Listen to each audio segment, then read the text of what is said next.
Okay, great. Thank you very much. So, as you've just been told, my name is Hodgson. I'm the head of sourcing, innovation, and branding for all of our EMEA clients. So what that basically means is I'm responsible for making sure that all of our clients across the EMEA region have the most up-to-date sourcing techniques, innovations implemented, and looking after their employer branding journeys. So a few caveats before we start. So I'm not as charming as Matthew Roger, unfortunately, and I'm definitely not going to swear as much as Nita did. So apologies for that. So what I'm going to talk to you today about is, I personally believe there's 4 pillars to building a best-in-class resourcing function. So first of all, workforce planning. Again, Matthew touched on that earlier in terms of mentioning some companies can't even do the tactical workforce planning, let alone the strategic. Well, I'm fortunate enough to be driving through some really robust, accurate forecasting workforce software methodologies at a lot of our clients. So project management style. So the next piece I want to talk to you about is across all of our clients in a highly, well, what gets me, in a highly unregulated industry, a lot of recruiters, whether that's agency side, RPO or in-house, are let loose to try and recruit for certain skill sets, and there's no regulation. So what we're trying to do is drive through a really highly regulated, highly governed, highly audited project management style recruitment approach to all of the recruitment campaigns. Thirdly, I'm responsible for implementing direct sourcing initiatives across all of our sites. So these will encompass things like highly advanced LinkedIn sourcing, highly sophisticated Boolean, X-ray, Google searching, as well as implementing technologies such as video interviewing tools and things like that. And then lastly, but not least, is the employer branding. So that's what I'm going to be talking to you today. So, earlier in the year, Hudson commissioned a white paper in conjunction with shared expertise to try and figure out what the best way and strategy to try and launch a successful employee brand strategy. So first things first, what came out of that is everybody needs a good definition. So an employer brand is defined as the perception of an organisation as a great place to work by current and potential employees. So I won't read all of that out, but what we do like is the term employer brand has actually come out on top over things like talent brand. So now we've got a definition, we could move it forward.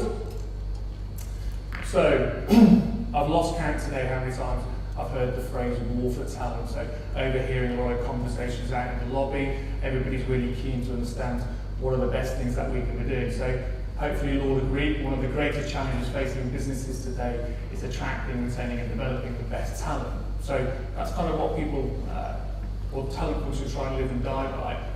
My preferred version is one of the greater challenges facing businesses today is out of the best talent, how do you attract, retain and develop the right talent? So kind of what that means is there's other factors at play. So everybody's trying to attract the top 10%, but out of that top 10%, how do you attract the right talent for your organisation? So how do you recognise that they're going to mirror your company values, your company culture, etc. So what I toyed with today is coming on stage, showing some really high value, high budget employee brand programs from some really top brands. But you'd watch it, you'd enjoy it, you'd walk away and potentially not have any kind of tips, strategies of how to actually launch it. So, employee branding is happening all of the time. Employee branding is a measure of every interaction your business has with its employees and so much more. So every time an employee talks to an external potential customer on the tube, on the train, on the plane here, it has an impact on your employee branding.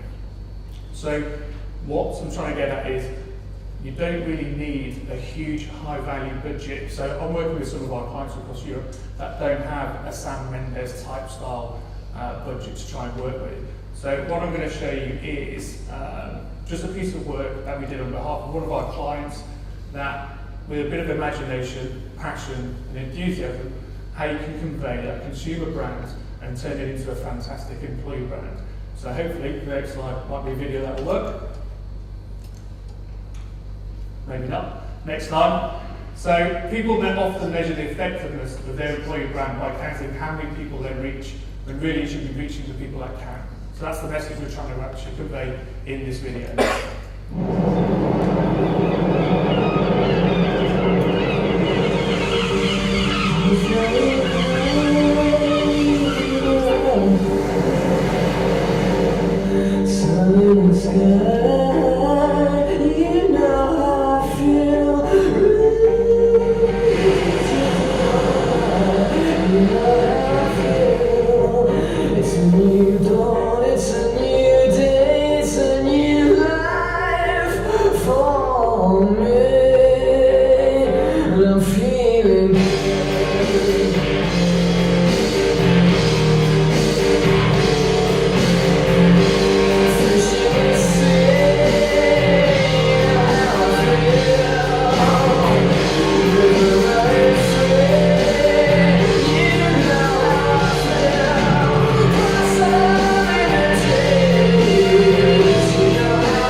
So hopefully what you might get from that video is we try to encapsulate the culture without kind of just constantly ramming the brand down the external markets. Great.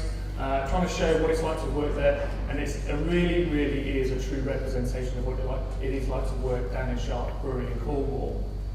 So now I'm going to tell you actually how it's done. So one of the things with white papers that kind of frustrates me is they often tell you the what and the why, but never actually the how to. So I'm just going to quickly run through the key steps and the key initiatives that you need to drive through to really propel that journey to an effective employee brand.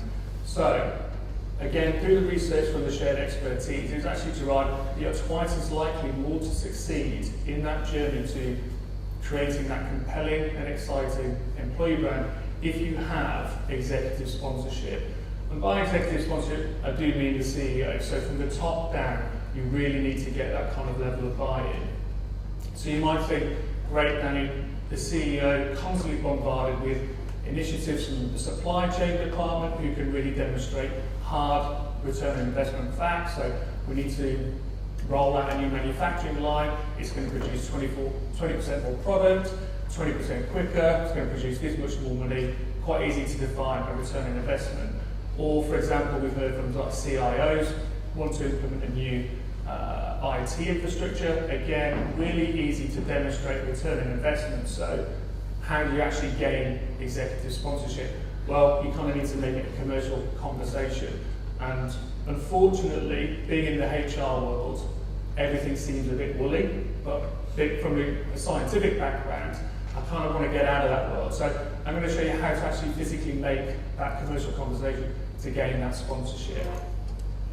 So these are just a sample selection of metrics that your current talent acquisition team might use, but you might not think or might not know how they're actually applicable to measuring a return on investment from an employee brand. So retention rate, employee engagement, and cost per hire, just three that I'm going to talk through and show you how you actually physically link that to showing that your employee brand is actually moving in the right direction. So retention rates. So I'm going to use a standard example of an organisation of 1,000 strong, just for these quick three examples. So an effective employee brand programme through research that was conducted via the white paper, so independent research, shows that you will shave off 2% of your retention rate. So if your organisation is 1,000 strong, typically with a 10% attrition, there's 100 hires a year, 2% of 100 hires, 2 people, times 6 months salary, 35k, he's going to save you £35,000 straight off. Quite a simple statistic. So you might think, okay, well, £35,000, is the CEO going to be bothered about that? No. Engagement. So we've heard a lot of speakers talking about how much of an ineffective engagement levels cost the business. So again, through this research that was conducted in collaboration with shared expertise, in a 1,000-strong business, a low productivity or low engagement rate can cost the business £9 million a year. Research shows us that we can increase engagement up to 5% by increasing and having that compelling and exciting employee brand.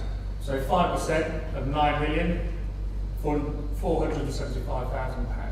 So suddenly, the CEO might start to listen.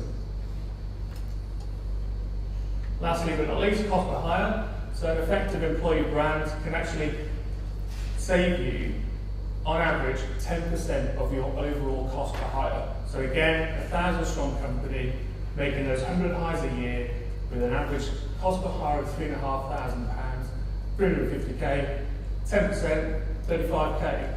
So now retention, £35,000, increased engagement, £475,000, cost per hire, £35,000. Now you're going to feel a bit more confident about knocking on the CEO's door for not just sponsorship, but actually maybe a little bit of investment. So if we can get 10, 15, £20,000, if your organisation is 1,000 strong, you can start realising savings of over £500,000. So that's how we got the CEO brought in. If this is going to be your task, you're going to be pulled in every which way possible. So one of the reasons why organisations fail in terms of driving through a compelling story is a level of apathy, but also no accountability. So organisations are often unsure of where employee brand should sit. Marketing, branding, comms, HR, leadership. But actually the truth is it sits somewhere in the middle. So the next part, when you're on that journey, if you do have that investment, apart from the commissioning of certain videos like you've just seen, this is where you're actually going to spend some of that money. So the process is define and analyse, so audit and assess where your company actually is, and that can be done via surveys, workshops, focus groups, etc. And what you want to do is you want to pull out the key positive messages to really try and understand what you want your organisation to be famous for. And from that, creating external content. What channels is this going to go in? Is it Facebook, Twitter, YouTube, Instagram, that kind of thing? And then, so you've got this 15, 20 grand investment, you've created these amazing videos, how do you actually realise it's working? So the internal measures, like I've just discussed, you go back to what the return on investment was showing. So retention rates, have they dropped? Engagement scores, have they increased? Cost per hire should decrease as well. But also there's some external measures as well. So application versus jobs, has that increased? Obviously there'll be some of the factors involved there in terms of market buoyancy, etc. But you should see generally your number of applications per jobs increase. And then talent brand index from LinkedIn. So LinkedIn provides a service to measure how many conversations are going on LinkedIn between your employees, external potential customers as well. And they'll provide a measure, again, for the top 100, 200 grand out there as well. So that's my whistle-stop tour. I'll open up to questions. No questions. No questions. You were so clear.